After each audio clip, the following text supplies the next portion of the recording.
자, 이안식일 우리 국능능교회를 찾으신 하나님의 귀한 백성들, 하나님의 은혜 가운데 넉넉한 축복 경험하게 되시기를 간절히 바랍니다. 어때요? 지난 안식일 어떻게 추석 명절 잘 보내고 오셨습니까? 지난 안식일 여러분들 행복하셨습니까? 여러분들만 행복하고 저는 상당히 재미없었어요. 오늘 이 안식일 여러분들 보니까 비로소 행복감이 생깁니다. 자, 오늘 이 시간에는 쓸데있는 사람이라고 하는 제목으로 말씀을 나누도록 하겠습니다. 오늘은 유치원 교사들이 아무도 안 왔나요? 전혀 안 보이네, 그죠? 네. 어디에?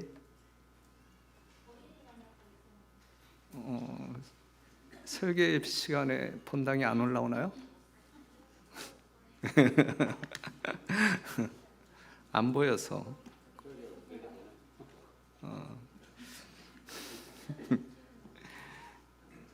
그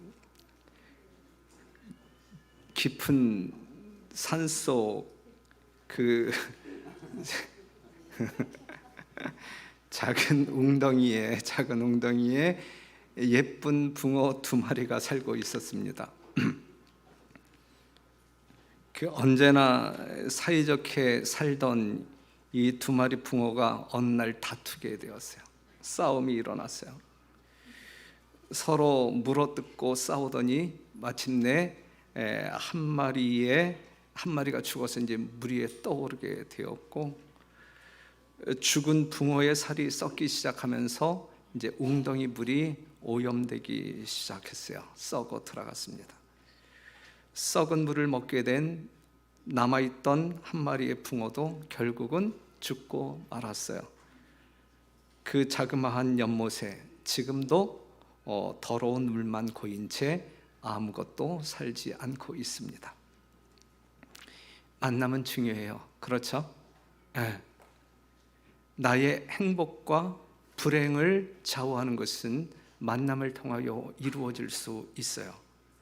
좋은 친구를 만난 사람은 행복한 사람, 좋은 스승을 만난 사람도 행복한 사람, 좋은 배우자를 만난 사람도 행복한 사람, 좋은 부모를 만난 사람 행복한 사람, 좋은 자식을 만난 사람 행복한 사람, 좋은 성도를 만난 목사 행복한 사람. 저는 행복할까요? 불행할까요? 내 마음을 집사님이 대신 말할 수는 없잖아요. 그래서 여러분들을 만난 저는 매우 행복합니다. 그런데 누가 뭐라고 한다 할지라도 진짜 행복한 사람은 누구일까? 그것은 십자가에 죽으신 예수님을 만난 사람이 진짜 최고로 행복한 사람이다. 그러한 사람이 정말 행복한 사람이다. 이제 이것이죠. 예수님을 만난 사람은 내가 누구인지 자기의 정체성이 분명한 사람, 내가 누구인지 분명히 아는 사람은 행복한 사람이다 라고 말할 수가 있어요. 삶의 목적, 방향이 뚜렷해지기 때문에 그렇습니다. 바울의 경험이 우리에게 그것을 말해주고 있습니다. 여러분들이 아시는 바대로 다메섹 도상에서 예수를 만난 이후 바울의 삶이 전혀 다른 사람으로 변했음을 알 수 있어요. 땅에 엎드러져 들음에 소리 있어 가라사대 사울아 사울아 내가 어찌하여 나를 핍박하느냐 하시거늘 대답하되 주여 니시오니까 가라사대 나는 내가 핍박하는 예수라. 이 사건을 통하여 바울은 누구를 만났어요? 예수 믿는 성도들을 핍박하던 바울이 누구를 만났어요? 예수님을 만났어요.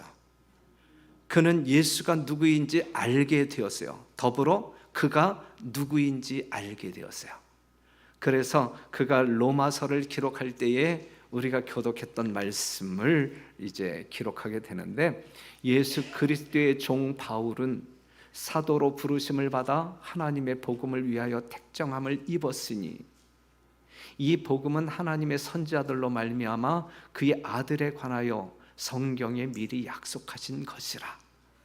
바울 자신이 누구인지를 알았고 지금 자기가 해야 할 일이 무엇인지 알았고 방향이 잡혔어요. 그렇죠? 예수님을 만난 그는 자신과의 만남을 경험하게 됩니다. 자신이 누구인지 정확히 알게 되었고, 그래서 자기가 어떤 사람인지, 어떤 사람이 되어야 할지, 무슨 일을 하여야 할지 아는 사람이 되었단 말이에요. 이러한 사람들이 행복한 사람이라고 말할 수 있어요. 성경은 그렇게 이야기하고 있습니다. 그의 삶의 방향과 삶의 내용이 달라집니다. 빌립보서 3장 13절, 형제들아 나는 아직 내가 잡은 줄로 여기지 아니하고 오직 한 일, 즉 뒤에 있는 것은 잊어버리고 앞에 있는 것을 잡으려고 표대를 향하여 그리스도 예수 안에서 하나님이 위에서 부르신 부름의 상을 위하여 쫓아가노라 그랬어요. 사랑하는 성도 여러분, 예수님을 만난 바울, 자기 자신을 만난 바울, 그에게는 표대가 생겼어요. 삶의 목적이 생겼다는 이야기예요. 하나님을 향하여 쫓아가는 사람이 되었어요. 이러한 바울 늘 행복했을까요? 늘 행복했단 말이에요. 그 앞에 시련이 놓였다 할지라도 그는 그 시련 속에서도 행복이 무엇인지 경험하며 사는 자가 되었단 말씀이죠. 사랑하는 성도 여러분, 여러분들에게는 가야 할 표대가 있나요?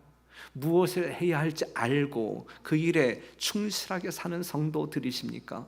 우리 모두가 그러한 사람이기를 이 아침 간절히 호소합니다. 빌립보서 3장 5절에 있는 말씀을 보면 내가 8일 만에 할례를 받고 이스라엘의 족속이요 베냐민의 지파요 히브리인 중에 히브리인이요 율법으로는 바리새인이요 열심으로는 교회를 핍박하고 그 율법의 의로는 흠이 없는 자로라. 그러나 무엇이든지 내게 유익하던 것을 내가 그리스도를 위하여 다 해로 여길 뿐더러 또한 모든 것을 해로 여김은 내 주 그리스도 예수를 아는 지식이 가장 고상함을 인함이라. 내가 그를 위하여 모든 것을 잃어버리고 배설물로 여김은 그리스도를 얻고 그 안에서 발견되려 함이니 그랬어요. 잘 아시는 말씀이잖아요. 사랑하는 성도 여러분, 예수님을 만나기 전, 자아를 만나기 전 바울은 세상적으로 이야기할 때 꽤 괜찮은 사람이에요. 맞습니까? 너무너무 괜찮은 사람이에요. 많이 가졌고 많이 배웠고 높은 사람이었어요. 그래서 무사람들이 부러워했고 그를 존경했습니다. 하지만 예수님을 만난 그에게 모든 것은 배설물에 지나지 않았다라고 하는 사실을 깨닫게 됩니다. 삶의 목적이 여러분들의 삶의 의미를 결정합니다. 삶의 의미가 삶의 가치를 결정합니다. 삶의 가치, 즉 존재의 가치가 인생의 성공과 실패, 그리고 행복과 불행을 결정합니다. 맞다고 생각하십니까? 분명히 그렇습니다.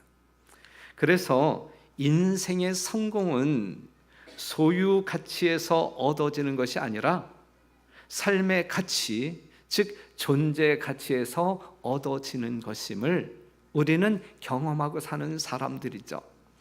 여러분들의 존재 가치가 무엇입니까? 예수님이 있었을 때 여러분들의 존재 가치는 무엇이었고, 예수님을 만난 지금 여러분들의 존재 가치, 존재 목적이 무엇입니까? 그것이 여러분들의 삶의 질을 좌우하는 것이고, 그것이 여러분들의 행불행을 좌우하는 것이고, 그것이 여러분들의 영원한 생사를 결정지을 수 있는 것이다 라고 하는 사실입니다. 오늘을 사는 여러분이 살아야 할 이유가 분명할 때, 살아야 할 이유가 분명하다라고 하는 그러한 사실을 인지할 때, 그러한 사람은 행복한 사람이에요. 그렇죠? 자고 일어났는데 내가 왜 살아야지? 이렇게 생각되어질 때 행복이 있을까요? 그러한 사람들이 이제 우울증에 빠진단 말이에요. 내가 왜 살아야 할지 거기에 대한 분명한 목적 의식이 없을 때 우리는 우울해지고 뭔가 비탄에 잠길 수 있어요. 사랑하는 성도 여러분, 여러분들은 가치 있는 사람들이 되어야 돼요.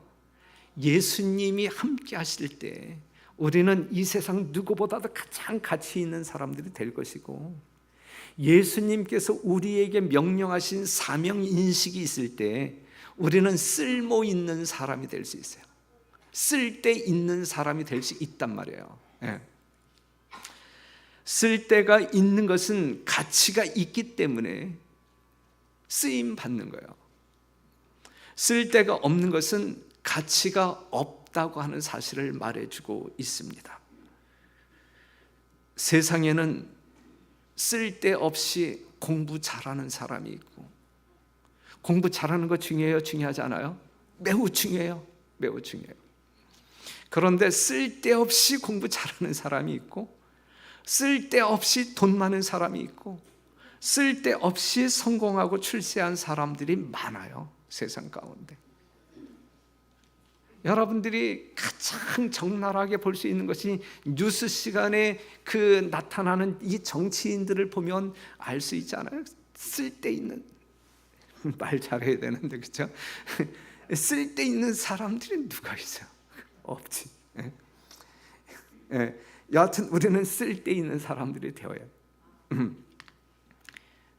그 갓난 아이에게, 산후조리원에 있는 아이에게 10,000원짜리 한 장을 준다고 하게 되면 그가 그것을 어떻게 취급할까요?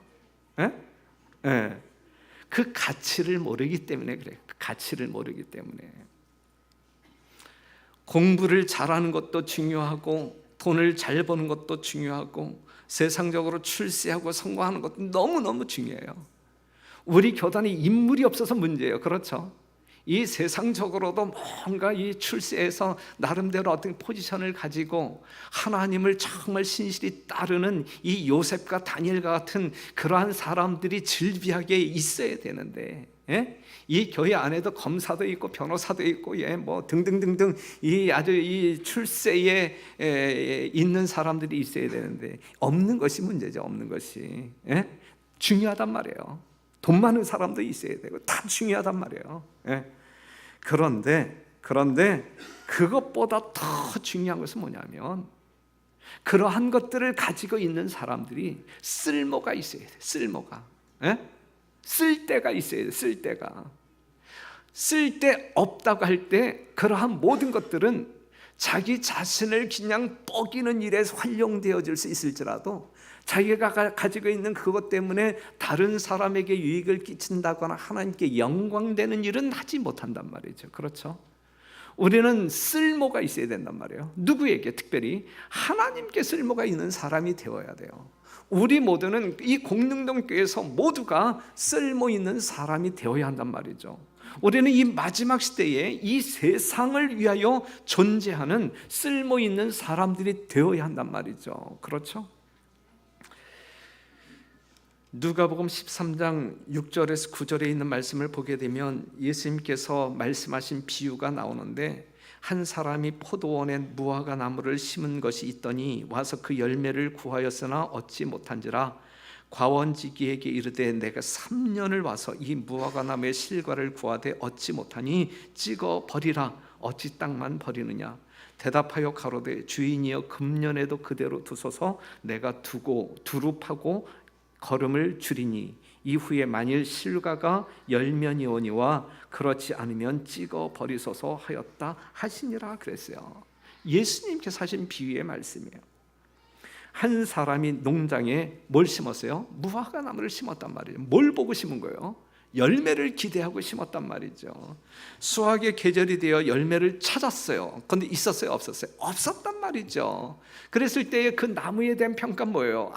쓸데없는 것, 땅만 버리는 것, 이렇게 평가가 되어지고 있거든요.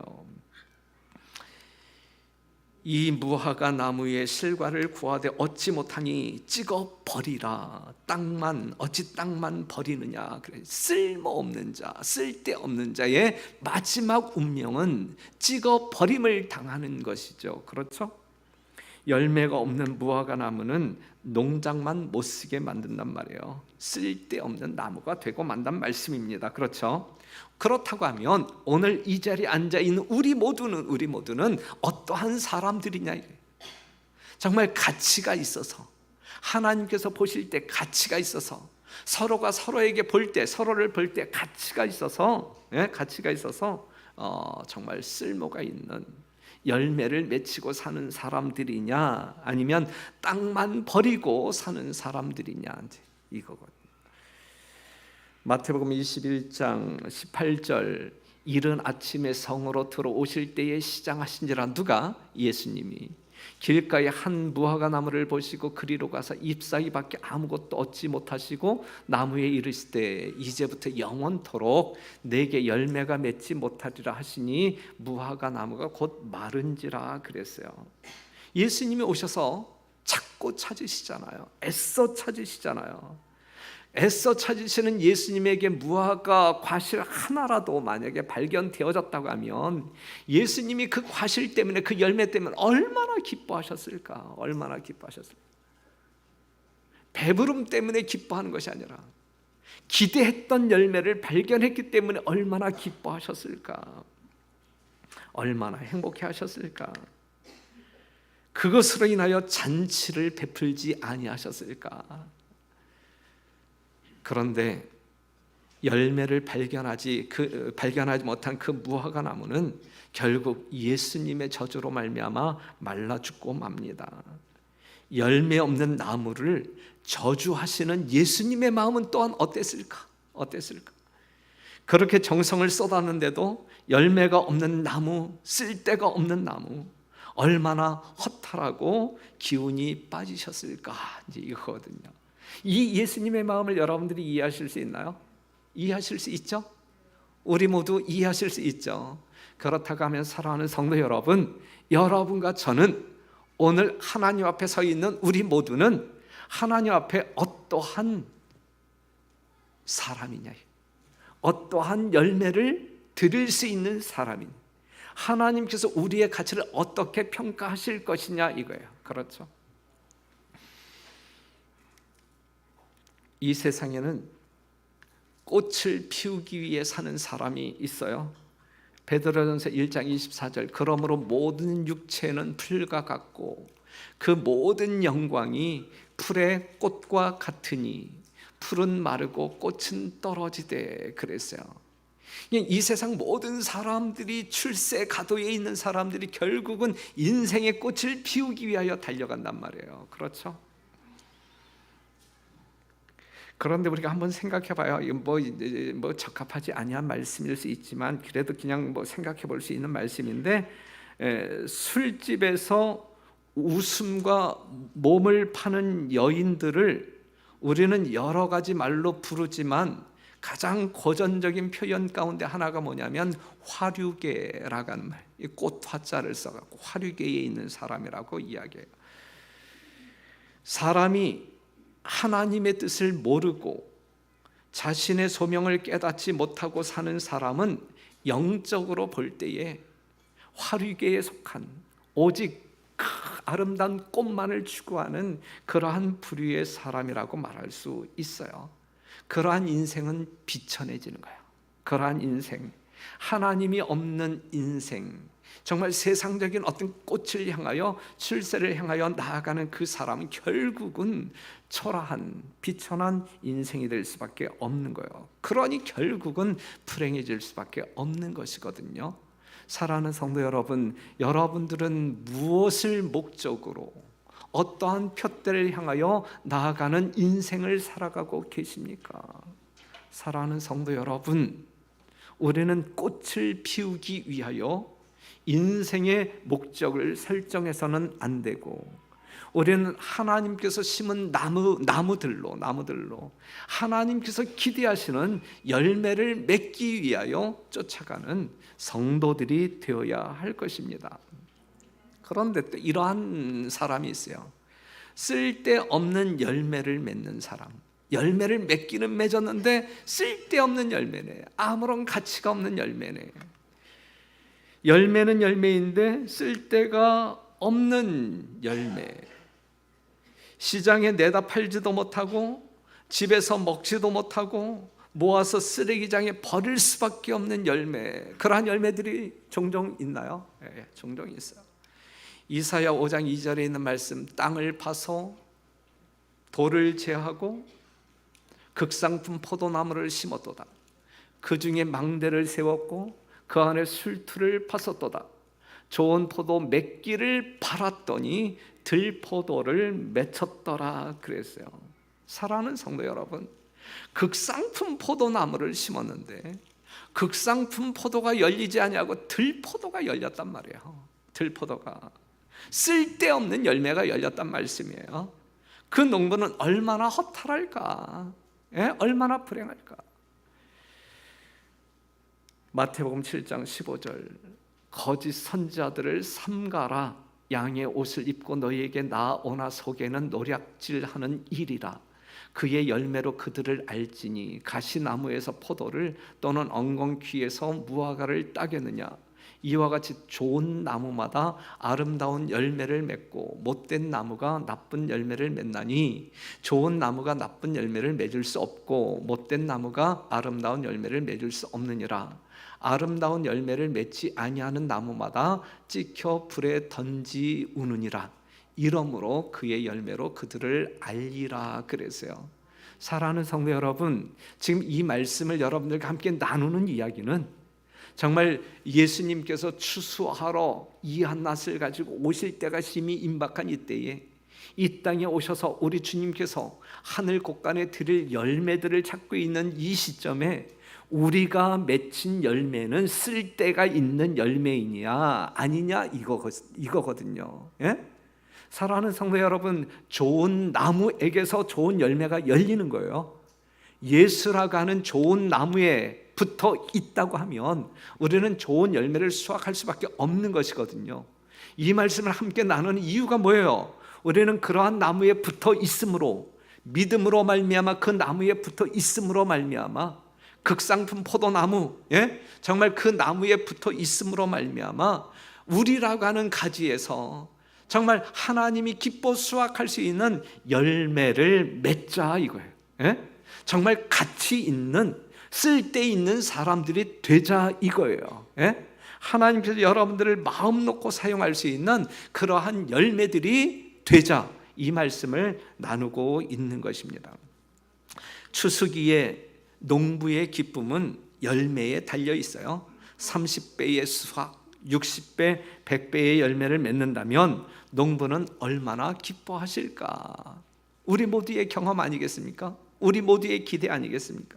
야고보서 5장 7절, 그러므로 형제들아 주의 강림하시기까지 길이 참으라. 보라, 농부가 땅에서 나는 귀한 열매를 바라고 길이 참아 이른 비와 늦은 비를 기다리나니 그랬거든요. 사랑하는 성도 여러분, 우리 주님께서 여러분들을 통하여 귀한 열매 얻기 위하여 이른 비 주시고 늦은 비 주신단 말이에요. 그렇기 때문에 우리에게서 좋은 열매, 극상품의 열매, 쓸데있는, 가치 있는, 하나님께서 기뻐 받으실 만한 그러한 열매들이 맺혀져야 된다라고 하는 사실이죠. 맞습니까? 오직 믿음으로 말미암아, 오직 하나님의 사랑에 감동하여 하나님의 말씀에 순종하게 될 때 우리는 그 열매를 맺는 자들이 될 거예요. 그렇지 아니할 때 우리는 찍혀 버릴 수밖에 없는 아주 쓸데없는 열매가 맺히고 말 것입니다. 우리가 아는 바대로 바울은 쓸데가 많은 사람이었어요. 그는 하나님과 사람에게서 없어서는 안 될 중요한 사람이었어요. 우리 모두가 그러한 사람 되자 이거예요. 하나님 앞에 쓸데있는 사람, 사람에게도 중요한 사람, 없어서는 안 될 사람. 여러분 모두가 공동경교에서 없어서는 안 될 사람이요. 특별히 저에게 있어서 여러분들은 어느 누구도, 어린아이일지라도 어느 누구도 없어서는 안 될 귀하고 귀한 사람들이에요. 우리 주님께서 보실 때 여러분들이 얼마나 귀한 존재일까? 저도 여러분들을 이처럼 귀하게 여기는데 우리 하나님께서 보실 때 얼마나 여러분들이 귀할까? 우리는 그러한 존재들이다 이거죠. 사랑하는 성도 여러분, 중요한 사람 됩시다. 예? 하나님 앞에 가치 있는 사람 되시고, 그래야 하나님께서 쓰실 수 있는 그러한 쓸모 있는 사람들이 되었으면 좋겠습니다. 교회에 출석하는 건 매우 중요해요. 그렇죠? 빠지지 아니하고 교회에 출석하는 거, 정각에 출석하는 거 다 중요해. 지금 고개 숙인 사람 한 사람 있었어. 고개 숙인 그분은 늦게 오다가 나한테 딱 걸렸어. 근데 그게 중요한 게 아니라, 교회에 출석하는 것도 중요하지만 교회에 출석하는 이유가 무엇인지, 그 목적이 무엇인지 알고 출석하는 것이 훨씬 더 중요하다 이거예요. 예? 그렇죠. 문짝이처럼 교회에 들락날락 거리는 것보다 내가 오늘 교회에 가는 것이 정말 교회에 가고자 하는 목적이 뚜렷해야 그것이 의미가 있고 가치가 있는 것이다라고 하는 사실이죠. 그냥 늦어도 좋으니까 정말 예수님 보기를, 예수님의 사랑을, 진리를 갈급하는 갈망하는 심령으로 정말 땀을 질질 흘릴지라도, 그렇죠. 끝내 교회에 가고야 말겠다, 예수님을 만나고야 말겠다, 예수님의 축복을 경험하고야 말겠다라고 하는 심령으로 빠지지 아니하고 교회에 열심히 찾아오시기를 간절히 바랍니다. 교회에서 우리가 어떠한 일을 하느냐 중요해요. 하지만 그것보다 더 중요한 것은 내가 왜 그 일을 해야지, 이것을 알고 하는 것이 훨씬 더 중요하다라고 하는 사실이죠. 바울처럼 우리는 하나님을 만날 수 있도록 기도해야 되고, 하나님과의 만남을 통하여 자신과의 만남을 경험해야 될 것이고, 그리할 때 우리에게 주어진 사명을 제대로 이해할 수 있을 것이고, 그러한 사람들을 통하여 하나님께서는 충성스러운 헌신을 통하여 영광을 받으실 것입니다. 그 부자와 가난한 농부가 한 동네에 살고 있었어요. 가난한 농부에게는 자녀가 5, 하지만 이 부자에게는 많은 재산이 있었지만 자녀가 없었어요. 어느 날 부자는 농부에게 이렇게 제안합니다. 만약에 5명 중에 한 아이를 나에게 그냥 이렇게 양자로 준다고 하면 집도 주고 땅도 줄게 그랬어요. 이 가난한 농부에게는 얼마나 흐뭇한 제안입니까? 그렇죠. 이 부부가 이 5명의 아이들을 잠재우고 잠자는 그 아이들의 얼굴을 물끄러미 쳐다보면서 이 5명 중에 어느 놈을 보내야 할까를 이제 골라내기 위해서 이제 부부가 이제 일을 하고 있었어요. 그러자 이제 남편이 가장 어린 이 막내를 딱 쟤 어때? 그랬을 때에 이 엄마는 그 애는 아직 젖먹이이기 때문에 안 돼. 그리고 고개를 저었어요. 남편이 둘째 아이를 가리키자 부인은 그 아이는 병이 들었잖아, 아파하잖아, 그 아이를 어떻게 보낼 수 있어? 손사래를 저었어요. 그 다음에 이제 야, 이 장난 뭐 클 만큼 컸으니까 야, 이놈 그냥 보낼까? 이제 그랬더니 이제 이 부인이 하는 이야기가, 이 아이는 농사일도 해야 되고 그래서 보낼 수가 없어. 4번째 아이에게로 가자. 아직 이 눈물 자국도 마르지 아니한 가운데 이제 잠자고 있는 그러면서 이제 잠꼬대를 하고 있었는데, 이 철부지가 가서 얼마나 다음 날 우리 이 부모를 보고 싶어서 얼마나 울어댈 거야. 보낼 수 있을 것 같아? 당신은 보낼 수 없잖아. 이제 제일 끝에 자고 있는 아이에게로 이제 갔어요. 5 아이 중에 가장 속을 많이 썩이는 아이였어요. 가장 속을 많이 썩이는 아이. 남편은 이제 야, 이 속 썩이는 놈 이놈 보내자. 이제 그랬더니 아내는 그 애야말로 부모의 사랑이 절대적으로 필요한 아이가 아닐까. 우리가 보살펴주지 아니하면 이 아이가 제대로 장성할 수 있을까? 보낼 수 있을 것 같아? 없잖아. 이제 밤을 새며 고민을 하던 부부가 잠이 든 아이들 볼에 일일이 이제 키스를 하고 다음 날 이제 부자를 찾아가요. 그러면서 하는 이야기가 우리 생활이 아무리 어렵더라도 더 부지런히 일해서 이 아이들을 잘 키워야 될 것 같아서 당신에게 한 아이도 줄 수 없다, 이렇게 통보합니다. 사랑하는 성도 여러분, 이것이 부모의 마음이잖아요. 그렇죠? 그런데 이것과 비교할 수 없는 하나님의 마음을 여러분들은 알고 이 자리에 오셨잖아요. 그렇죠? 제발 그 하나님의 마음을 잊지 말자, 이거. 그 하나님, 우리를 향한 하나님의 진정한 사랑, 그걸 우리는 알고 사는 사람들이잖아요.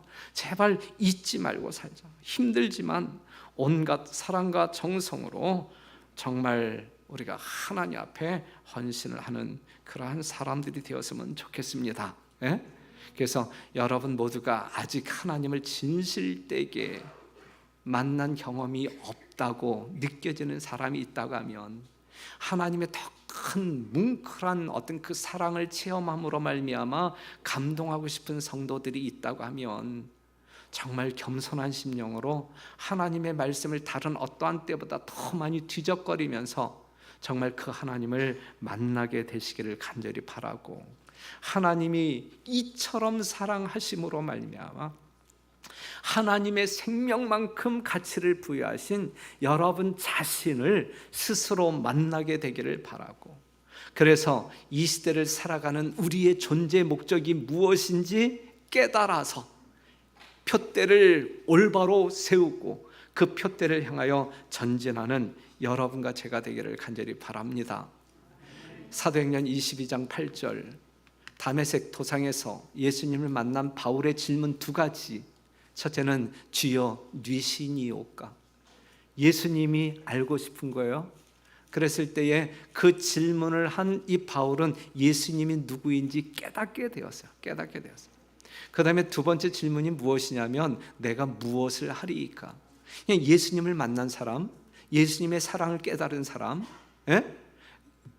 그러한 사람들은 주여 그럼 내가 무슨 일을 해야 되죠? 이렇게 묻는 사람들이란 말이에요.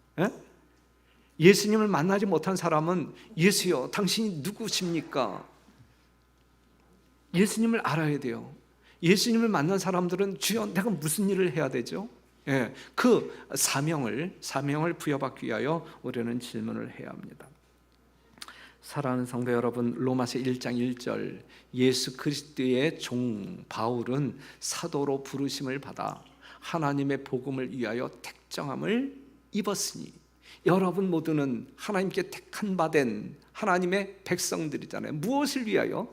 하나님께서는 여러분들을 무엇을 위하여 택정하셨느냐, 여러분들의 무엇을 위하여 우리 하나님께서는 여러분들을 남은 백성으로 택하셨느냐 이거야. 아시잖아요. 아시잖아요. 근데 한 번 더 이야기하게 되면 또 똑같은 잔소리를 반복하는 것이잖아요. 잔소리가 되어서는 안 되잖아요. 복음이잖아요. 그렇죠. 복음이잖아요. 우리의 사명을 분명히 인식하고 정말 충성스럽게 하나님께 영광을 돌리는 여러분들이 되기를 간절히 바랍니다. 예수님을 만난 사람, 자신을 만난 사람, 이러한 사람들은 할 일을 아는 사람이다 라고 하는 사실 기억합시다. 참된 그리스도인은 하나님을 모든 일의 처음과 나중과 최선으로 삼을 것이다. 그러죠. 참된 그리스도인이에요. 여러분, 참된 그리스도인은 어떤 특징을 가지고 있어요? 모든 일의 처음과 나중과 누구를? 하나님을 최선으로 삼는 자. 참된 성결은 하나님을 섬기는 일에 모든 것을 바치는 것이다. 이것은 참된 그리스도인 생애를 살아가는데 필요 불가결한 조건이다. 그래서 예수님을 믿는다라고 하는 사람들에게 필요 불가결한 조건이다. 그리스도께서는 전적으로 헌신과 온전한 봉사를 요구하신다. 그분은 마음과 뜻과 목숨과 힘을 다하기를 요구하신다. 자아를 소중하게 여기지 말아야 한다.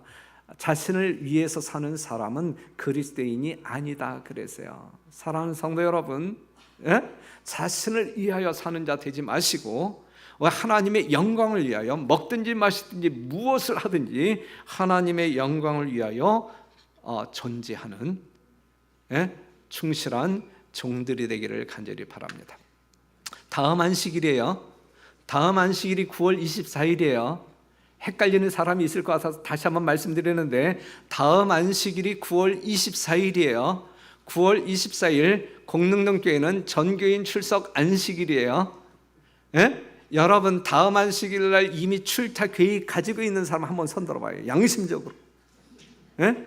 지금 여기 앉아 계신 분들 중에 부득이한 이유 때문에 다음 안식일 날 못 오시겠다라고 말씀하시는 분 아주 깡다구 있게 손 들어봐요. 예?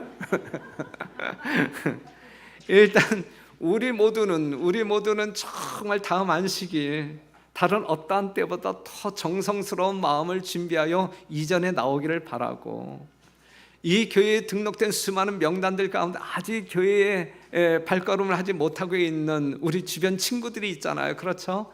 그러한 성도들을 강권하여 다음 안식일에는, 다른 때는 안 나와도 좋으니까 다음 안식일에는 꼭 나올 수 있도록, 꼭 나올 수 있도록 이렇게 격려해서, 정말 부추겨서 이렇게 나옴으로 말미암아 하나님께 영광 돌리는 아름다운 안식일로 보냈으면 좋겠습니다.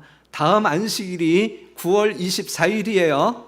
다음 안식일이 전교인 출석 안식일이에요. 아시고 이행하는 여러분과 제가 되기를 간절히 바랍니다.